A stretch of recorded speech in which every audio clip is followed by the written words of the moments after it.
Tak ahoj, vítajte na kanáli For Work and Fun a v dnešnom videu sa pozrieme na kombinované kladivo Parkside zo série Performance. Takže poďme na to, vyskúšame a poriadne ho otestujeme.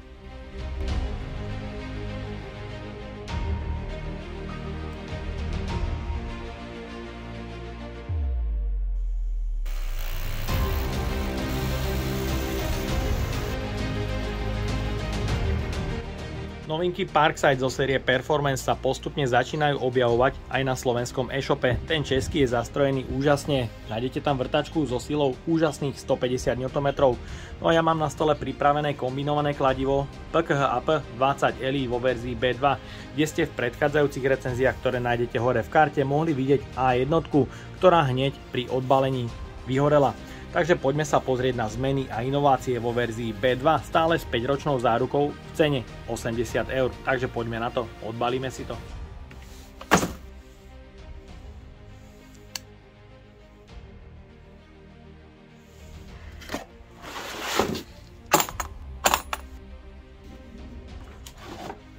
V balení nájdeme užívateľský manuál v mnohých jazykoch, kovový hĺbkový doraz s ciferníkom až do 200 mm, pomocné madlo pre obojručné držanie stroja a samozrejme kombinované kladivo. V kufriku je organizér pre základné vrtáky až do 10 mm, jeden špicák a sekáč. V kufriku je dostatok priestoru pre uloženie jednej 8 Ah batérie, jednej 4 alebo 2 Ah batérie, samozrejme nabíjačky. Bohužiaľ, kombinované kladivo poskladané pomocnou rukoveťou do kufríku nezavreš, je potrebné ho vždycky demontovať. Dizajn zariadení Parkside v sérii Performance je na vynikajúcej úrovni, taktiež ergonómia je na vynikajúcej úrovni, nájdeme tu pogumované prvky a prvky pre odvibrovanie stroja, je tu klbík, ktorý naozaj funguje, takže by mal pohlcovať nejaké tie vibrácie. Je to určený stroj pre vrtáky SDS do maximálneho priemeru 24 mm pri vrtaní do betónu alebo kameňa. Je tu madlo, ktoré sa dá polohovať beznástrojovým systémom takmer na 360 stupňov a hĺbkový doraz, ktorého vysunutie je taktiež beznástrojovým systémom. Je tu úderový mechanizmus so 4700 údermi, ktorý sa môže zahrievať pri väčšej frekvencii práce. 4 režimy, kde je režim vrtania 950 otáčok, režim vrtania s príklepom 950 otáčok a 4700 úderov, sila 3 joule, polohovanie sekáča a samotné sekanie. Je tu výkonný brushless motor, ktorého poháňa určite najlepšie až 8 Ah batéria, ktorú pre vyššiu hmotnosť aktuálne nemám osadenú. Sú tu dva režimy rýchlosti, kde na jednotke je 660 otáčok a na dvojke 950 otáčok, taktiež ukazovateľ stavu nabitia batérie, ale aj pracovné osvetlenie, ktorého jas a čas osvetlenia je možné konfigurovať v aplikácii Lidl Home. Taktiež otáčky je možné plynulo regulovať od 550 až do 950 otáčok, ale to iba cez aplikáciu Lidl Home. Ďalej je tu pravý a ľavý chod, stredná poloha, zablokovanie tlačidla spustenia. Na prvý pohľad je zreteľne vidieť množstvo dizajnových zmien, niektoré z nich viedli aj k zlepšeniu ergonómie, pretože verzia B2 dostala klbík, ktorý dokáže pohlcovať vibrácie, funguje to podľa môjho názoru výborne. Je tu množstvo dizajnových zmien, iné skľúčovadlá, iné úderové mechanizmy, rukovete, motorové jednotky a taktiež je vidieť niektoré nedostatky, napríklad úderový mechanizmus a uchytenie skrutky vo verzii B2 vyčnievajú, vo verzii A1 sú krásne zapustené v úderovom mechanizme. Ďalej stojí určite za zmienku motorová jednotka, ktorá má vo verzii A1 plynulú reguláciu v 6 manuálne nastavených stupňoch a verzia B2 už túto funkciu má iba cez aplikáciu Lidl Home. Stále ale ostali zachované aspoň dve rýchlosti, taktiež je určite zlepšené LED pracovné osvetlenie vo verzii B2. Ale pozrieme sa na to, ako sú na tom výkonnostne, pretože výrobca uvádza rovnako energiu príklepu 3 joule, 4700 úderov a 950 otáčok ako maximum. Určite stojí za zmienku ochrana výkonného brašla z motora, kde ani jedna verzia nemá filter pre zachytenie drobných nečistôt. Verzia A1 má aspoň mriežkovanie pre zachytenie kamienkov alebo drobných nečistôt, aby sa nepoškodila vrtula výkonného brašla z motora. Taktiež je odvetranie do spodnej strany, čo u verzie B2 nie je. Taktiež môžete vidieť veľké otvory odvetrania, či už dole alebo hore pri vrtule, ktoré ak vrtačku položíte na nejaké kamenivo a náhodou nejaký kamienok vôjde dovnútra, je tu riziko poškodenia chladenia výkonného brašla z motora. Takže je škoda, že to nie je spravené aspoň po vzore A1. Verzia A1 položiť týmto spôsobom na pracovný stôl jemne sa prevažuje smerom dopredu. Je to pravdepodobne spôsobené tým, že motorová jednotka je menšieho priemeru alebo je menšia a tým sa nástroj môže dotknúť pracovnej plochy. Má tu ale gumený výstupok pre uloženie na pracovný stôl. Verzia B2, ak sa položí na pracovný stôl, už je vidieť, gravitačne sa nepreklápa do prednej strany a tým nehrozí riziko poškodenia materiálu nástrojom. Na druhej strane ale musím povedať, že už na druhej strane nemá žiadne ergonomické prvky, žiadne pogumovanie proti poškodeniu materiálu. Ďalej sa pozrieme aj na hmotnosť obidvoch verzií s batériami Performance. Verzia B2 so štvorkou baterkou 3373 gramov. Verzia A1 3491 gramov. A s 8 Ah verzia A1 3901 gramov.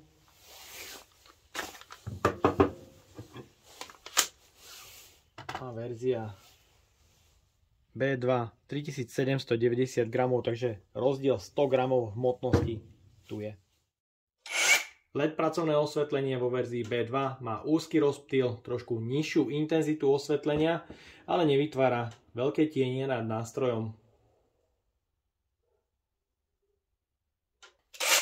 LED pracovné osvetlenie vo verzii A1 má rovnako úzky rozptyl, slabšiu intenzitu osvetlenia, je vidieť vyosenie stredu jasu osvetlenia a nevytvára tieň nad nástrojom.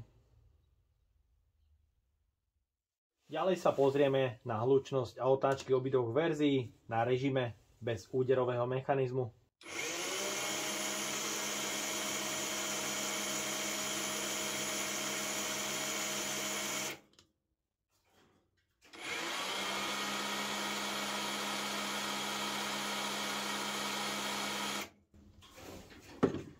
Verzia B2 úplne v pohode, tie otáčky sú takmer totožné s tým, čo výrobca uvádza na štítku.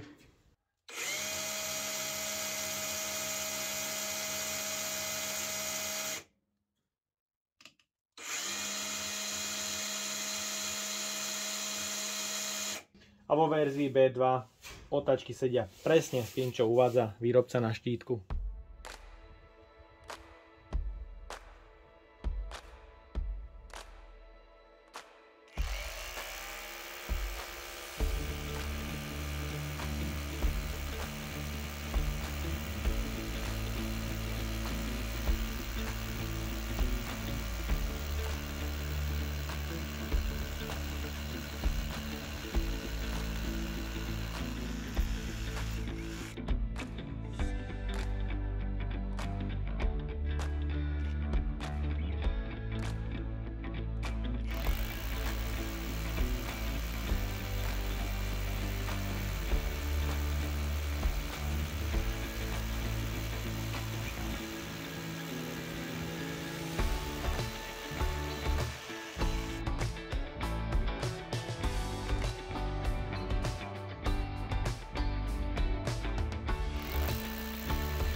Videli sme občasné zastavenie pri plne nabitej 2 Ah batérii, ktorá je plne nabitá pre test a zariadenie má stav nabitia na červenom leveli. Znamená to, že tie 2 Ah zariadeniu nepostačujú.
Teraz na kombinovanom kladive odskúšam extrémny vrták 28x600 mm.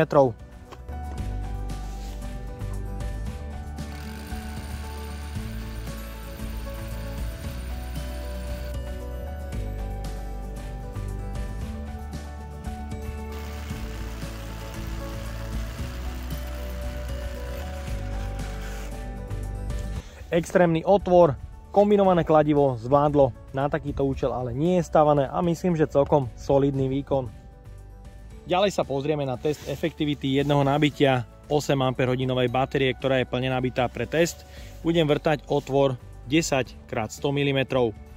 Dúfam, že mi tento betón bude stačiť na vrtanie, ak nie, budeme so zvyšnou kapacitou už len sekať.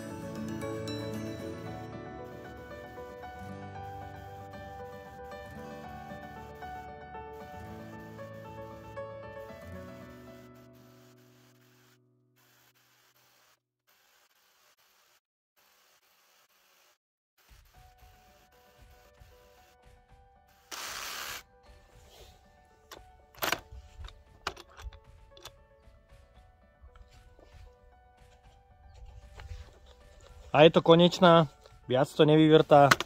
8 Ah batéria je úplne vybitá. Počet otvorov zatiaľ neviem, koľko som ich dokázal vyvrtať. Vy to vidíte hore v grafike. Merať teploty zariadenia nemá význam, pretože aktuálna teplota prostredia je okolo 0.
Rozbijanie navrtaného betónu nebol absolútne žiadny problém, z tej druhej strany ale nebol navrtaný iba na niekoľkých miestach, išlo to celkom fajn a dali sa rozbíjať aj väčšie kusy betónu, zhruba 10x10 cm.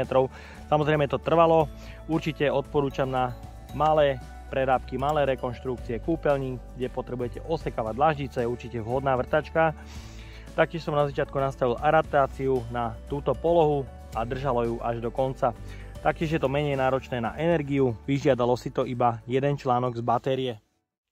Tak a máme tu záver recenzie a zároveň porovnania s predchádzajúcou verziou, kde ste mohli vidieť mnohé zlepšenia vo verzii B2, napríklad hmotnosť, taktiež zvýšená efektivita energie príklepu je určite zároveň s ergonómiou v prospech verzie B2, pretože má omnoho lepšie zvládnuté odvibrovanie stroja, čo určite chválim a dávam tomu jeden veľký palec hore, pretože je to naozaj cítiť, ten klbík funguje a odvádza vibrácie omnoho lepšie ako predchádzajúci model.